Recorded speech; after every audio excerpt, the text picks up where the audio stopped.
Pastor Phil Vander Ploeg, which is an awesome name, gave a sermon over the weekend where he proved the existence of God. Let's watch. The reality of God's existence is obvious, simple, and natural. But the pride and the selfishness inside of the human heart suppresses that obvious truth. Why?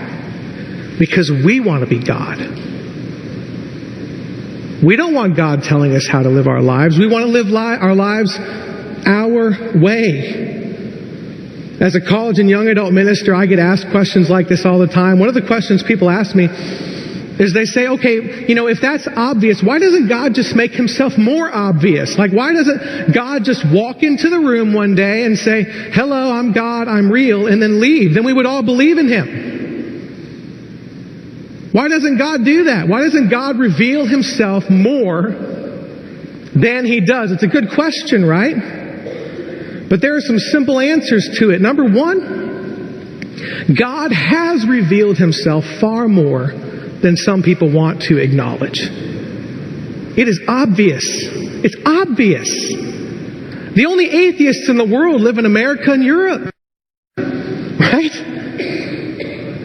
Everyone else knows there's a God. Come on, dude. I almost feel bad for him saying something like that. Like, you're in front of this room of however many people, and obviously this thing is being recorded. And you're going to say that? Like, I would be fucking mortified. There are a lot of people who listen to this show. The idea that I would come out here and say something like that, just so outside of the realm of that which is true, I wouldn't be able to begin the sentence without going, oh, stop, shut the fuck up. They're atheists, they're only in America and Europe. And then you hear it in his voice, he's like, right? No, Pastor. I mean, just to give one example. But we could go on and on and on and on. And in the article on Raw Story, they point this out too. Nearly 50% of China is atheist. China has a population of roughly 17 quinzillion people.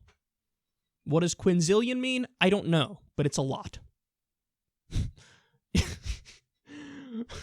Only America and Europe as atheists? Nowhere else.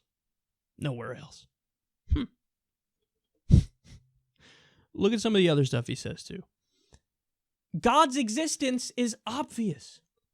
Oh. Okay, well, let's wrap it all up, atheists. We're done here. Let's go home. Let's go watch some TV. There's some reruns of MASH on. It's obvious. Hello, it's obvious. Thank you. Thank you for enlightening us. And then, why doesn't God just reveal himself? He has! That's not a response. Like, the point that some atheists make, and granted, it's a simple, kind of low-level point. Like, okay, you want me to believe in God? If he just really presented himself, fine, I believe in God. Well, the rebuttal to that isn't he has. The rebuttal to that is there is none. Because then the guy's just going to respond, I haven't seen him. What do you want me to... Like, well, I'm not lying to you. And by the way, I kind of agree with that too. If there is a God, just reveal yourself to me and make it in a way that it's not just me and I know I'm not having fucking hallucinations and there's enough people like, that is fucking God. Look at that. Isn't that something? But that doesn't happen because it's actually not real. And then he also goes on to say, well, problem is, and this is our problem, we got so much hubris, we don't want God telling us how to live our lives. Yeah, that's right. And furthermore, how the fuck would you know what is and isn't God? And it always stuns me. Like, it's one thing to be a deist and just say, I don't know, I believe in some sort of higher power, but I don't have any details. Who the fuck knows? Nobody knows. I'm just saying I kind of believe in a higher power. That's one thing. That's deism. Much more intellectually respectable.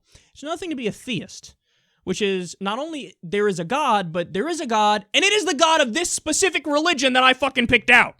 So that comes with a whole bunch of shit, a whole bunch of mythology, holy books, so on and so forth. So my question to this idiot would be, well, yeah, I don't want God telling me how to live my life. Because even if we even if we acknowledge that and accept that, okay, let's have God tell us how to live our lives. Which God? Which God of which religion? And, well, obviously the one I was born into, because I'm special. No, you're not. There's over 4,000 religions that exist today. So just simply from mathematical probability, the one that you're in is almost certainly the wrong religion, if indeed a religion is true, which it's not. So it just fails elementary logic. And even to his point, it's obvious. Like the argument for a God that, well, what do you mean? Look around. That's it. Just look around. Oh, well, thank you. Now, I see. Things exist, therefore God. But no, because the argument that underpins that is everything is so designed and so intricate that obviously it has to have a designer. If there's a design, there must be a designer. That's the argument that he's making, effectively. But the response to that is, okay, well, if everything that is designed must have a designer, who the fuck designed your God? Because your God is super designed and intricate and complex, because he's complex enough to make us. So that means he's way more complex than us. So by your own logic, there needs to be a God for the God. There needs to be a super God for the God, and then a super God for the super God for the God, and then a super God for the super God for the super God for the God. It doesn't make any sense. It makes no sense. That's what they call the fallacy of passing the buck. So, needless to say, even though I just said it, for so many reasons, this guy is just embarrassing. Dude, do yourself a favor. Google search. Do a little Google search before you go out there and make an ass of yourself. Not that if we remove the comment that only atheists live in Europe and America, that everything else is rational. That's not rational either.